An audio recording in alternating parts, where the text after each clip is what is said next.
On the 13th of September 1944, Test Pilot Frank Furlong was killed when he lost control of the prototype aircraft he was flying. The aircraft, top secret at the time, was a development of the Spitfire, the Supermarine Spiteful. No reason for the crash was officially established. Throughout the Second World War, the demand for faster, more agile fighter aircraft was relentless. The Supermarine Spitfire had proved itself during the early part of the war and had become the Royal Air Force's primary frontline fighter. By 1943, it had evolved through 14 different marks, but the designers knew the aircraft was coming to the end of its development. One major issue was the design of the wing, which limited speed as the aircraft approached the transonic region. A proposal was put forward to change the wing to a laminar flow aerofoil, which would enable more stability at high speeds. A prototype was constructed by taking a Mark 14 Spitfire fuselage and fitting the new wings. Thus, the Spiteful was born. This hybrid prototype first flew in June 1944 and proved to be much faster than the unmodified Spitfire, reaching 480 miles an hour. 150 Spitefuls were ordered, but only 17 were built. By the time the production line was ready, the development of the jet fighter had superseded piston engine aircraft, and the order was cancelled. Despite being a success in engineering terms, the Spiteful's short-lived development was marred by tragedy. The first prototype, NN660, was under evaluation when one of the Vickers Supermarine test pilots, Frank Furlong, was tasked with flying the aircraft from High Post Airfield in Wiltshire. Everything seemed to be in order until the aircraft suddenly turned on its back and crashed into the ground. The subsequent investigation failed to establish exactly what went wrong. And to take us through what happened on that day and how 65 years later he managed to find and recover some parts of the aircraft is Tony Dyer. Hi, Tony. Hi, Andy. How are you? Not too bad. Good to see you again, sir.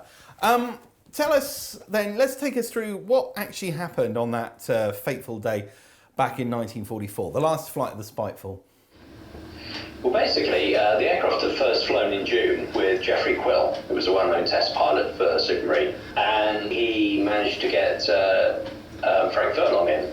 And Frank was an ex-Navy pilot, and he was in charge of the rest of the flight test program. Frank took off from High Post Aerodrome, which is halfway between Amesbury and Salisbury. So what happened was Frank took off and did his test flight, and then when he was coming back into land, a pilot from Boscombe Down was in a standard Mark 14 Spitfire and buzzed him as he was landing, and Frank pulled up on the undercarriage and they went off for a bit of a play around the southwest, as it were. And at some stage, what we do know is that Frank rolled the aircraft into the ground in the Woodford Valley. And when you look into it, a lot of sources say that they don't know what caused the crash, but I think it's fairly informed about what probably happened and was the cause. The aircraft was a standard Mark 14 fuselage, and then it had the the Spiteful wing, laminar flow wing, added to it. So with the Spiteful, instead of having like standard Spitfires, it had cables attaching the flying controls to the ailerons and things like this. For the Spiteful, what they did is they had push rods. The push rods would go along the wing and it would go through holes, which we call lightning holes, and on the end of it would have been a connector to a bell crank or whatever, and then probably a couple of rivets. And what people think happened was that the aircraft turned, pulled on some G, and as it turned, the rod went through, pulled G, the aircraft wing flexed, and then when he wanted to take the turn off again, it couldn't get back through. So effectively, it just continued the roll. Effectively, that would have been losing control, like heading down the motorway and your steering wheel just locking over in one position, not being able to do anything. God. Yeah, indeed. So I presume he wouldn't have stood a chance then at that level, at that altitude.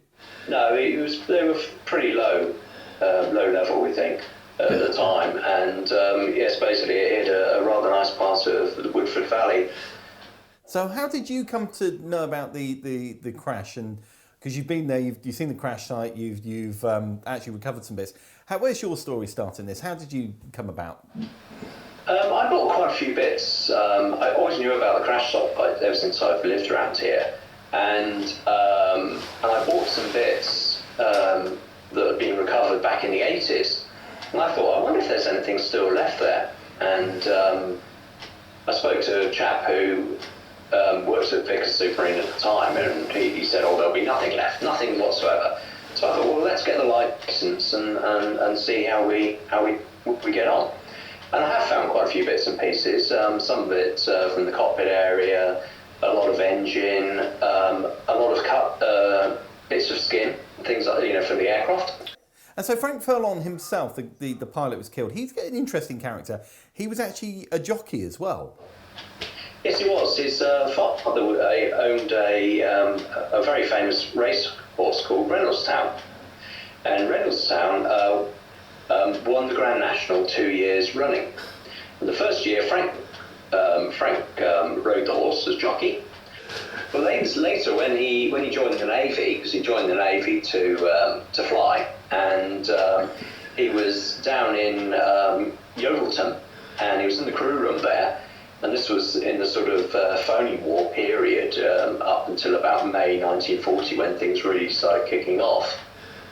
And they were worried about invasion and loss of communications. So what they did is they had a backup, which was the Army gave them a dispatch horse, basically a horse to do messages. Dispatch horse. I love that. CO came in and said, well, I suppose none of you lot can ride horses, so I'll have to request a dispatch rider. And he was talking to not only Frank, who'd been a jockey for a lot of his professional life, but also at least one other pilot was a Grand National winner, and another one was a steeplechaser. So it was quite interesting, really, that was the case. Interesting. Well, from 1 horsepower then to over 2,000 horsepower in the Spiteful. Tony, as always, it's great to talk to you. You've got some photographs of your Spiteful stuff up on your Air Defence collection page, haven't you? Which we'll put a link up to. Thanks for coming on, and hopefully we'll see each other in the flesh soon.